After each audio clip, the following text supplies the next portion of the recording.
বাংলাদেশে গত ২০ বছর গণতন্ত্র না থাকাতে, নির্বাচন প্রক্রিয়া বন্ধ করে দেওয়াতে রাজনীতিবিদরা অ্যাকাউন্টেবল হয় নাই, জবাবদিহি হয় নাই।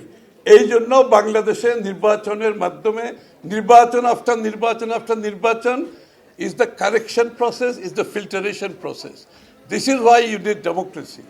এবং তুমি যে কথাটা বলেছ যে বিএনপির উন্নয়নের ধারা যদি আমি এখন বলতে গেলে আমার ফ্লাইট মিস হয়ে যাবে আজকে, বুঝতে পারছো? বিএনপি যখন last time sit down, I heard you well enough. BNP যখন লাস্ট টাইম সরকার থেকে বিদায় নেয়, বাংলাদেশের জিডিপি গ্রোথ ছিল 7.06%. And the curve was going like this. সেই দ্বারা অব্যাহত থাকলে আজকে বাংলাদেশের গ্রোথ হওয়া উচিত ছিল ডাবল ডিজিট 10 to 11%, যেটা শেখ হাসিনা ধ্বংস করে দিয়েছে। বিএনপি সেই ধারা চললে আজকে বাংলাদেশের আনএমপ্লয়মেন্ট রেট, আজকে বাংলাদেশের পরিবেশ, জিডিপির এই অবস্থা হতো না, অর্থনীতির ব্যাংকিং সেক্টরের এই অবস্থা হতো না, শেয়ার বাজারের এই অবস্থা হতো না।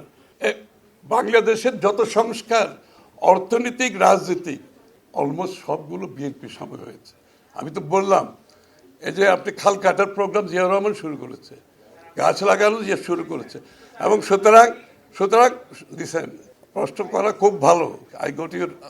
আমি প্রশ্ন ভালো করে বুঝতে পেরেছি, কিন্তু কথা হচ্ছে আমি তো বলতেছি এটা টেস্ট হবে একটি নির্বাচিত সরকার যখন জনগণের কাছে বারবার যেতে হয়, তখনই তাদের এই যে it's a correction process democracy. এই জন্য তো রাজনীতিবিদের জবাবদিহিতা হয় নাই বলে তো গত 15-20 বছর আমরা আজকে এই জায়গায় এসেছি। যদি জবাবদিহিতা থাকতো তাহলে এই জায়গায় আমরা আসতাম না। এবং তোমার কথাগুলোর উত্তর একমাত্র বিএনপি সরকারে গেলে তুমি বুঝতে পারবে, তার আগে তো বুঝতে পারবে না, তার আগে তো বুঝার কোনো কারণ নেই, তাই না? তা একটু অপেক্ষা করো, একটু ধৈর্য ধরো তুমি।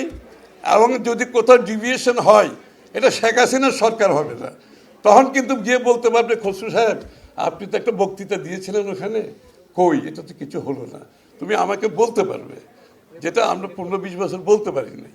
তুমি আমাকে চার্জ করতে পারবে, তুমি যখন যে প্রশ্ন করতেছো পাবলিক মিটিংয়ে তুমি আমাকে চার্জ করতে পারবে। This is the beauty of democracy.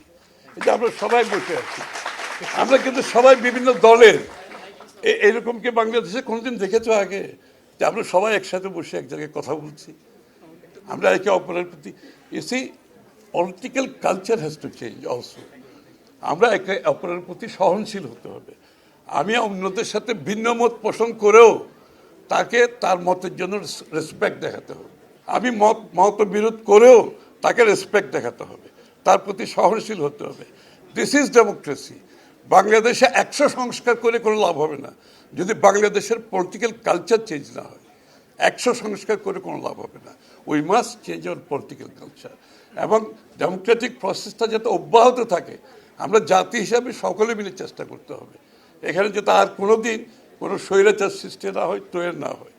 এবং বলছে যে প্রকৃতিকে যারা ধ্বংস করছে they should be made accountable. I fully agree with Saiful ভাই। যারা খাল দখল করছে, বিল দখল করছে, তাদেরকে অবশ্যই আমি একমত, এদেরকে নির্বাচনে মনোনয়ন দেওয়া হবে না। Absolutely not. It's a clear message. It has to go to all political parties and the people.